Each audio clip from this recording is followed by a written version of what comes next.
Thank you so much, thank you. Thank you, that was an amazing welcome. I should explain something straight away. Usually when I come out on stage, it's amazing, okay? I'm doing cartwheels and backflips. It's fucking spectacular, right? But I've hurt my back. That's true, actually. I've pulled a muscle in my spine playing golf. I know what you're thinking. Serves me right for playing such a stupid game as golf. But, no, I've been in agony. I'm actually on painkillers right now. So, no, it's true. If I suddenly start talking like Paula Abdul, you'll know why. I'm not drunk. So, when the doctor, this is true, when the doctor gave me the painkillers, he said, "No, you can't drink alcohol with these." And I went, "I don't want them then." And he went, "What?" I said, "Give me some you can drink alcohol with." Right? And he went, "Well, you're not meant to drink with any painkillers." Who are you, my fucking mother? Just... So I've been walking around like the Elephant Man for days, but without the big cock, obviously. I assume he had a big elephant's cock to match the head, though that would make things all right then, wouldn't it? That would sort of balance it out. No, because then he'd look in the mirror and he'd sort of go, "Oh, no. Oh, look at that fucking head. Oh. Hold on, though, what's going on down here?" Hey! Oh, swings and roundabouts. Let's celebrate. The buns are on me. So, yeah, that's my problems. I didn't cancel, though. Don't you hate that when an artist cancelled? You turn out and goes, "Concert cancelled due to sore throat." Oh, or "I couldn't go on, I was depressed." Oh, poor little artist. Oh, can you imagine a labourer trying that? Turn out and going, "I've got a little tickle and I'm fed up." Oh, move the fucking bricks, mate.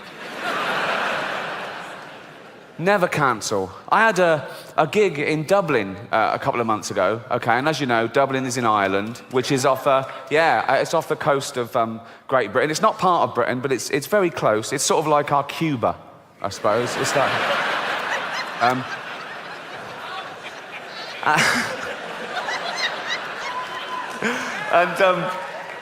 And so, okay, so Dublin O2 Arena, 10,000 seats, sold out well in advance, flights booked, really looking forward to it. A few days before the gig, they start grounding the aeroplanes because there's a volcanic ash cloud over Britain, okay? And if you fly through it, apparently it'll make the plane fall out of the sky. And it was like, that was it. You couldn't fly in that.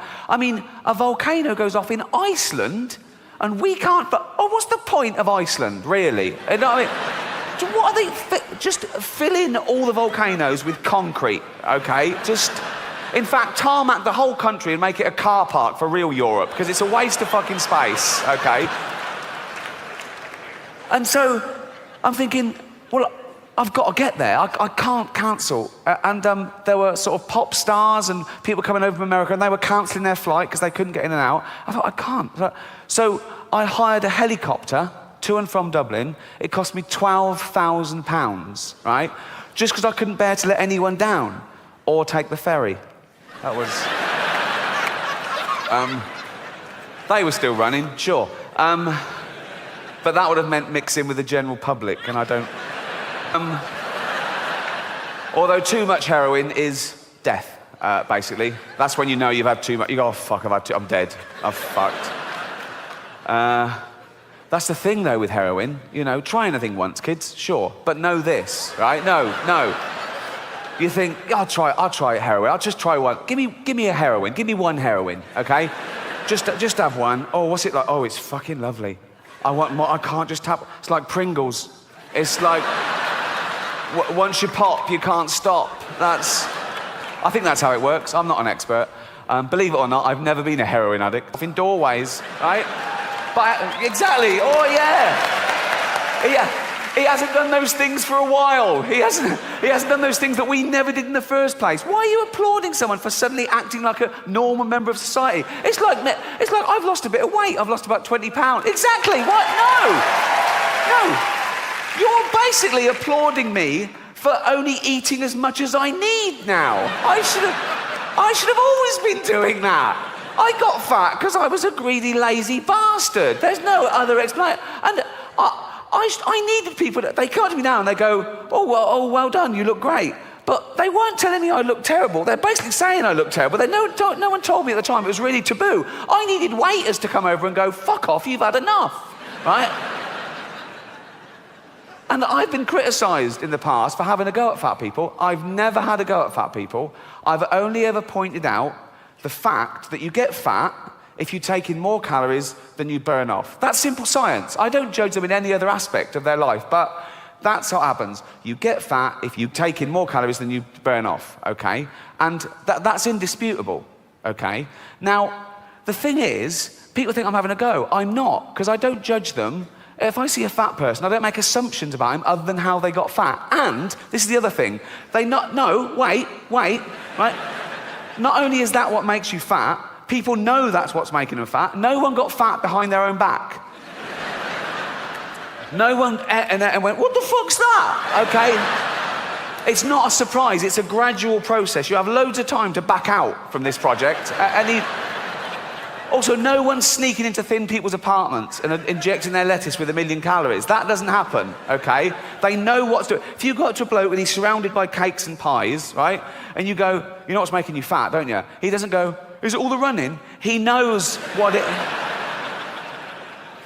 But I don't make judgments, okay, other than how they got fat, okay? If I see a fat person, I don't go, oh, he's fat, therefore he's jolly, right? A lot of them are miserable. So don't fall for that, okay? A lot of them started eating because they had fuck all to lose. So, no. But there's no stigma attached because people don't even want to use the word fat now because I think it's derogatory. It's a real taboo subject. So they use euphemisms. They go, oh, you know Brenda, the big girl? What, 7 foot? No. Not to. What does she look like? Brenda, you know, she's the one who's clammy even in winter. Just say she's fat. Nothing wrong with it. It's their choice. It's up to you if you want to be fat. It's fine. But they don't. They go, you know, Brenda, she's out of breath just standing up at her desk.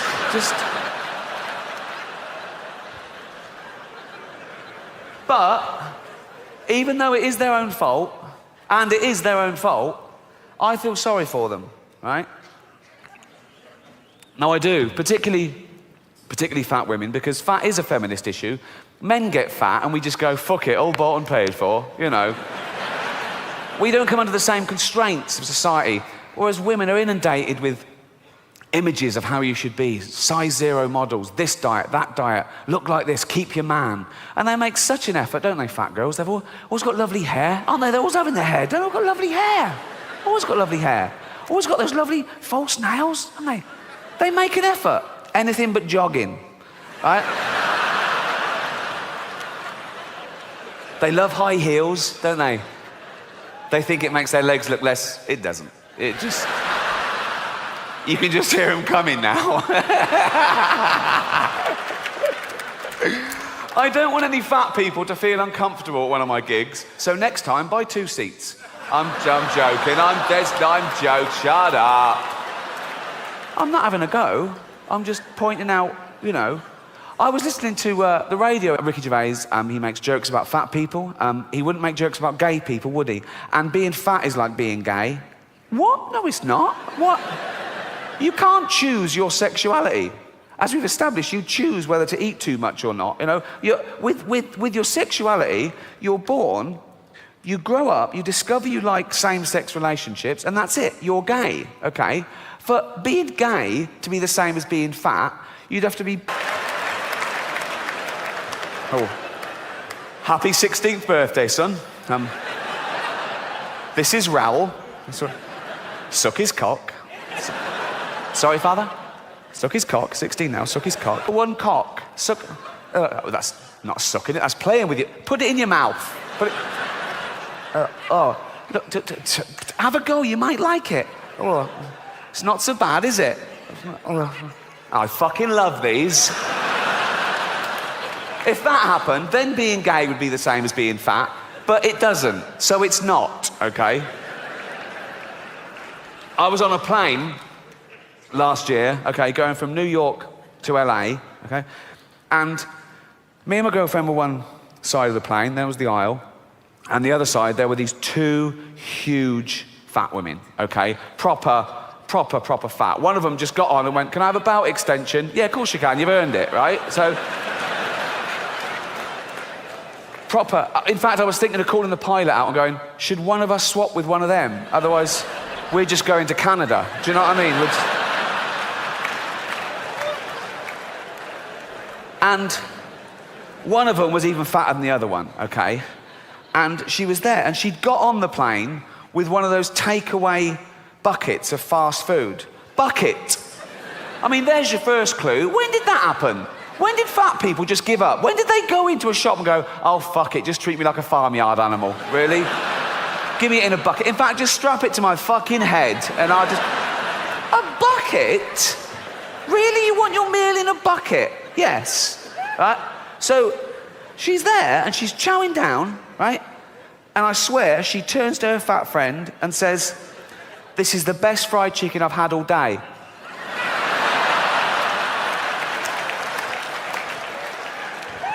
I don't know if you know this about fat people. They fucking love cake. They love it. They love it, right? And I blame the food industries because you go into a supermarket and it's just packed with that stuff. Everything's a supermarket, okay? And it opens automatically, so they don't have to waste calories pushing anything. There's just... And it's a good job it opens automatically, because usually it's glass and they can see the pie from down the road and they're in like that. Grazing, right? So, I say, keep the big door. Keep the big door. Sure, keep the big door. Come on, fat people. Come in you go. But when they get in there, it's all fresh fruit and veg. It's all whole grain. It's all stuff that's good for you, okay? Of course, they'll be confused at first. They go, well, that's not real food to them. They think Brussels sprouts is packaging, right? They're looking, where's the cakes? Where's the cakes? The cakes are over here, but the cakes are through a different door. But this door is human-sized, okay? So now they go, there's the cakes. They go, oh, fuck, I can't get in. I can't get through the fucking door. I can't. And they're starving. I go, oh, God, what's this? I've got to eat some, what's this, a banana? Right. And they go back, oh, no, I still can't. Back and have a carrot. They're back and forth for days, and the fat's fallen off them. Soon they can slip through the door and have a cake. They can't get out again. No, but I mean... But we've got to do something. We've got to intervene. And people say, no, it's nothing to do with you. It's up to them. It's their body. It's their life. And that's true, but we don't say that about wearing crash helmets. Or if you've got a heroin addict in the family, you don't go, oh, it's his life. He loves heroin. You know, you go, no, you've got to stop this. Please don't die. And you get him and you throw him in a cupboard for 3 weeks or something. You can't throw a fat person in the cupboard. You'll do your back in like me. But, you know, heroin addicts, they don't weigh anything. You can throw them around willy-nilly, right? But, in fact, when they're lying there with a needle hanging out, you just get the needle and flick, and they just go into the cupboard like that, okay? Fat people, you've got to lure them in. A little tray of chocolates, and they just follow that anywhere, like that. But we've got to do something, because 1/3 of the world are obese, and 1/3 of the world are starving. The fat ones are eating the skinny ones' food, basically. I know most of the skinny ones are in Africa, so out of sight, out of mind, I know, but no, I can talk about Africa like that, because I'm from Britain, and we used to own it. We did. When we had the empire and we ruled the world before you took over, we owned Africa. But then in the 50s and 60s, Africa wanted to be self-ruled. They wanted independence. And they said, look, we'd like to run it ourselves. We went, fine. So gradually we started giving Africa back to the Africans. And by the 70s, it was totally run by the Africans themselves. And of course, in the 80s, we get a phone call. Hello? Hello? Who's that? Africa. What do you want? We're starving. You should have thought of that before you wanted independence. Well, we didn't know there'd be a drought, did we? Drought, I'll give you a drought. This is true. When I was a kid, I was about 10, we had a really long, hot summer, okay? And there was a hosepipe ban. You couldn't water your flowers. We've all suffered.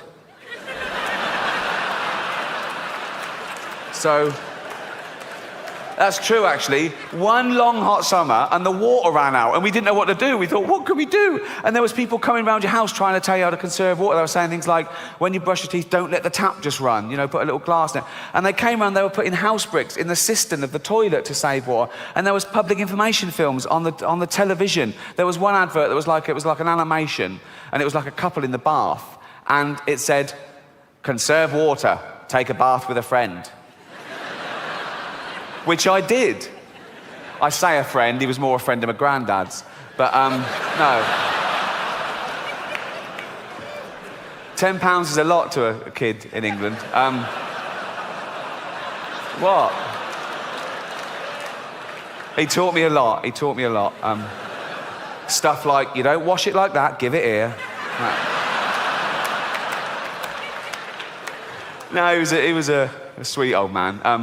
I used to call him Grandad Charlie. He wasn't my real granddad, he was just an old bloke that lived across the road. He used to come round whenever he saw my parents go out, right? And he'd come round, Mum and Dad out, yeah, oh, right, do you want to see a magic trick? Yeah, he'd draw the curtains, right? And he'd close my eyes, okay, and he'd sit down and he'd put a top hat on his lap, like that, right? A magic hat, right? And he'd go, close your eyes, he goes, and feel the magic rabbit. And I used to go up and I used to put, I used to go in, I used to feel the little, that weird little thing it was, didn't have any fur or ears, right? And he used to go, and it was scared stiff, it was terrifying, right? And he made stroke it, and I stroked it so fast once that it was sick, all down my...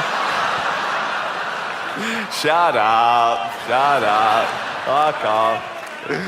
Oh dear, oh. Where was I? Oh yeah, famine. Famine is a problem. Which brings me to this next fad that we need to stamp out.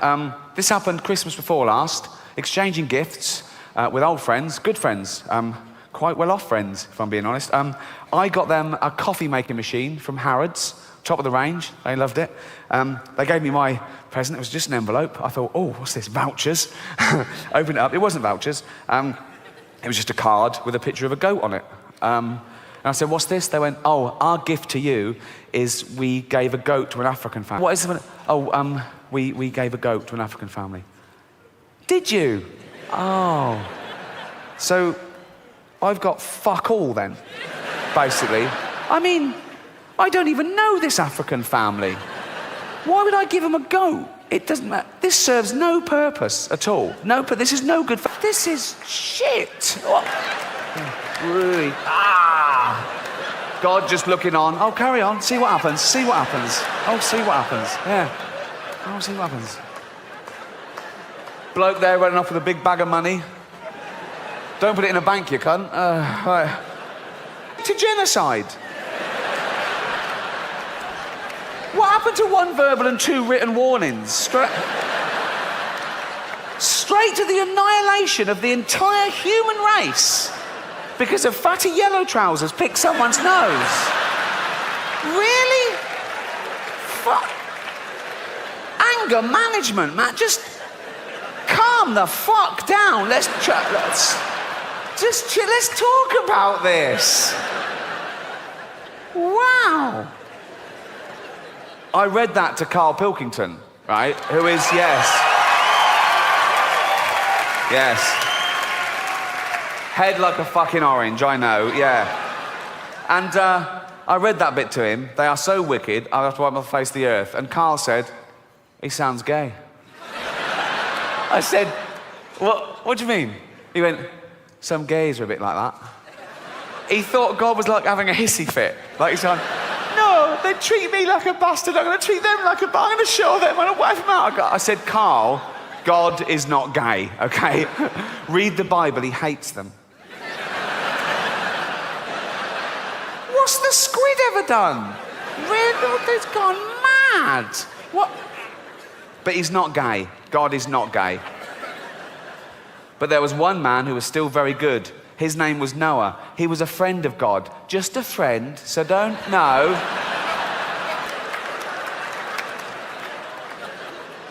Look at him. Can you imagine my face when I discovered this book?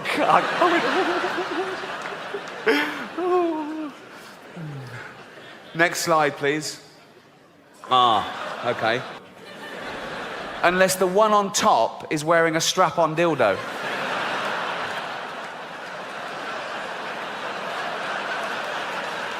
One more slide. Oh, this is a doozy. Okay. 2 forms of copulation between male dolphins. Genital slit or anal penetration above, and below, blowhole penetration. Oh, yeah. Oh, yeah.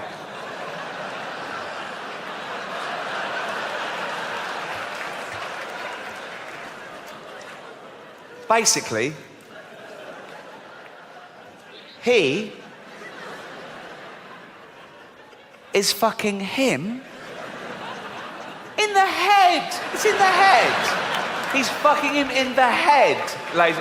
I have never seen that on any wildlife documentary. Why have I never seen that before? Why are they doing that? Maybe it's not in the wild. Maybe it's in SeaWorld, which is like their prison.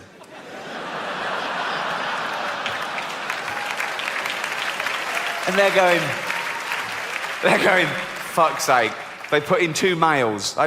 Some people think we're fish. We might as well fucking do it, okay? I mean, look at his face. What? Dave, I love you. But I can't fucking breathe.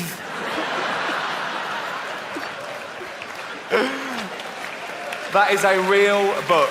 That is a real book. Can we have that? Look. I love the fact that he found like a turkey in drag to show how gay animals can be. The gayest animal in the world. I hope I haven't offended anyone with any of the subject. No, I do. That's not the point. I don't try and offend. If I have offended anyone, and I'm sure I have, I don't apologise. No, I think you have to be able to justify everything you do. And I also think that a comedian should take you to taboo places you haven't been before. Otherwise, you could do it yourself. There's enough anodyne comedy out there, just doing things, obvious stuff that, doesn't make, any difference at all. And there's this spate of comedians saying sorry when they go too far. I just think, they go, oh, sorry, I didn't mean it. 3:24. Me and my girlfriend met up with this other couple. They'd moved down from the north of England to London. They used to come in the place I used to work, and we had a couple of drinks with them. They were cool people and they were fun. And after we'd met them a couple of times, they invited us to a party at their house. We went along. 1, it was a dinner party, which they hadn't warned us about. But 2, it was for their family that had come down from the north to see how they were getting on. And it was both their parents and grandparents and great uncles, average age about 85, right? And I think we were an afterthought. We thought, oh God, we don't know anyone our own age. Oh, that Ricky and Jane, right? So we went along, and we were still getting to know them, so we just spoke to them all night. We didn't really mingle with the older people. And as I say, we use comedy as a sword and a shield and a medicine, but usually as a getting to know you, okay? We use comedy to break the ice. Are you like-minded? What can you take? What do you like? And I've always sort of pushed the boundaries a little bit to try and make people laugh at things they didn't think they could. But, but then, everything turns out okay, I suppose. And I started off lightly. I told this joke. Why did the little girl fall off the swing? Because she had no arms. Yeah, sweet.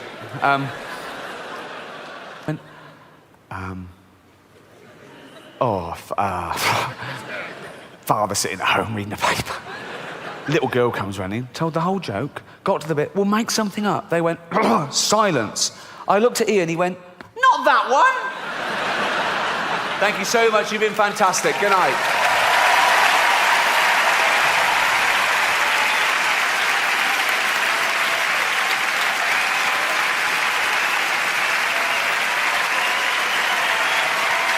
Thank you so much. Cheers. Thank you. Fantastic. Thank you so much. I fucking love Chicago. Isn't it brilliant? Isn't it amazing? I've had just the best time. Thank you so much. I tell you, I'd risk coming again through volcanic ash clouds. Anything to go. It's fantastic. Terrorist attack. I've actually always been a nervous flyer, to be honest. And I flew a few weeks after 9/11, and after 9/11, the world went a little bit crazy. You know, understandably, the rules changed, and there was a lot of anger and fear and confusion and finger pointing. And I'd always consider myself quite a rational, liberal sort of guy. And I tried to remain that way after 9/11. And even in in the pub with mates, I'd be the ones going, no, you can't say that. No, that's a generalisation. That's ridiculous. No, that's unfair. You can't tar everyone with the same brush. No, it's still the safest form of transport. It's 16 million to 1, the chance of trying to be rational. That's in a pub. When I'm flying, it's more like, check him again. Can we check him again? He's getting on this, but do you mind if I check him? Can I just... And after 9/11, with all the checks, I still tried to remain sort of rational and philosophical. I was thinking, right, it's harder now than it ever was to get a bomb on the plane. This is, the restrictions are tight, okay? And for £10,000 in a disaster, I expect the front end of my plane that I'm in to gently break off and float down to a desert. Thank you.